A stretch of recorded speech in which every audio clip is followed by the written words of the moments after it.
Teclados antes y después. La primera máquina de escribir llegó en el siglo XVII y Henry Mill registró en el 1714 una primera patente que podría parecer una máquina de escribir, aunque nada se sabe de ella. Fue en el año 1829 cuando llegó el tipógrafo, la que se considera la primera máquina de escribir, aunque poco o nada tenía que ver con las que llegarían más tarde, pero es esta, creada o patentada por William Austin Burt en dicha fecha, la que se considera la primera máquina de escribir de la historia. Los teletipos eran un tipo de dispositivo de transmisión de datos que se utilizaba a comienzos del siglo XX para enviar y recibir mensajes mecanografiados punto a punto. Esto se llevaba a cabo a través de un canal de comunicación de cables de telégrafo. Su nacimiento data de 1926, concretamente de un programa de investigación del Servicio Postal del Reich. Según algunos datos, este aparato ofrecía una velocidad de unas 66 palabras por minuto. Este tipo de dispositivo fue utilizado durante años por las empresas de correos de los gobiernos europeos, quienes valoraban la practicidad y la facilidad de implementación de dicho sistema. Las máquinas mecánicas fueron un estándar mundial, aunque pronto llegó un avance que mejoraría la forma de usarlas. Las máquinas eléctricas que no necesitaban mover el rodillo de forma manual, sino que había un motor que era el encargado de moverlo cuando se terminaba una línea. No eran nuevas, Edison ya había usado la electricidad para la Edison Electric en la década de los 70 del siglo XIX, pero no fue la idea definitiva hasta que IBM en 1965 lanzó la primera máquina electrónica con memoria y banda magnética, la Electromatic. Así conseguíamos mucha más fluidez y velocidad, y plantábamos lo que sería el principio de los teclados tal y como los conoces, el principio de la actualidad en la historia del teclado moderno. Teclados de IBM. A principios de los años 80, IBM ya trabajaba en un teclado que funcionase para ordenadores y no para máquinas de escribir. En 1981, se creó un teclado de IBM que era diferente. 83 teclas en total, con 10 teclas de función en la parte izquierda, con teclas numéricas en la parte derecha. Una estructura que parecía bastante incómoda y que fue mejorándose en el IBM AT. ¿Qué cambió? La tecla ESC pasó a la parte de teclas numéricas en lugar de la parte izquierda donde estaba antes. También cambió algunos detalles como que hubiese luces que indicasen si las mayúsculas estaban activadas, por ejemplo, algo que se mantiene hasta el día de hoy.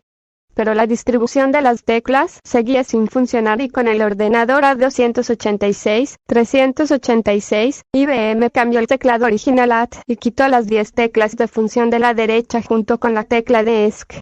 Estas pasaron a la parte superior, tal y como conoces ahora. Se ajustaron a la parte superior y se modificaron los cursores. De la parte superior pasaron a la parte inferior derecha tal y como están ahora en la mayoría de teclados. Además, creció la tecla Enter haciendo que fuese más fácil pulsarla continuamente. Tipos de teclados de hoy a día de hoy, más allá de las teclas son hoy después de años de tecnología y cambios en la historia del teclado, encontramos teclados en todos los formatos y con todos los diseños, de colores, plegables, enrollables, mecánicos. Todos tienen un mismo objetivo, escribir, pero no todos son iguales ni tienen las mismas ventajas ni los mismos botones, no todos son para los mismos dispositivos. Los hay con cables y sin ellos, los hay portátiles y planos, los hay mecánicos, para gamers. Pero podemos encontrar todo tipo de teclados específicos o modelos, diferencias en los que usamos cada día, y no solo por su diseño, por su tamaño, por si tienen o no colores. Algunos de los más habituales hoy día son: teclado de membrana. Son los más habituales, los más asequibles, los más versátiles. La mayoría de teclados que tendrás por casa se trata de teclados de membrana, aunque no todos los convencionales o antiguos que tengas van a tener estas características. Por ejemplo, y como inciso, el teclado IBM Model M se lanzó en los años 80, siendo uno de los mejores teclados de la historia, mecánico y de calidad. Los teclados de membrana son los que, como su propio nombre indica, tienen una membrana debajo de cada tecla y todas ellas están conectadas. No hay elementos mecánicos en las teclas y suben las letras cuando las pulsas gracias a esa goma que hay bajo ellas. La presión es la misma en todo el recorrido de la tecla y son los más habituales gracias a que son los más asequibles y hay muchos modelos.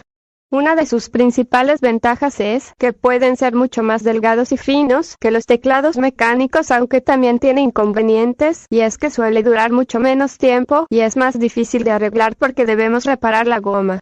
Es esa goma, además poco resistente ya que va deformándose a medida que aumenta su uso.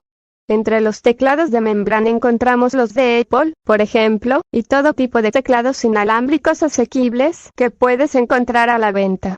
Teclado mecánico: cada tecla tiene un mecanismo individual o switch que controla la presión de la tecla y el tiempo de respuesta. Los mecanismos más conocidos son los Cherry MX, aunque no los únicos, y suelen diferenciarse por colores.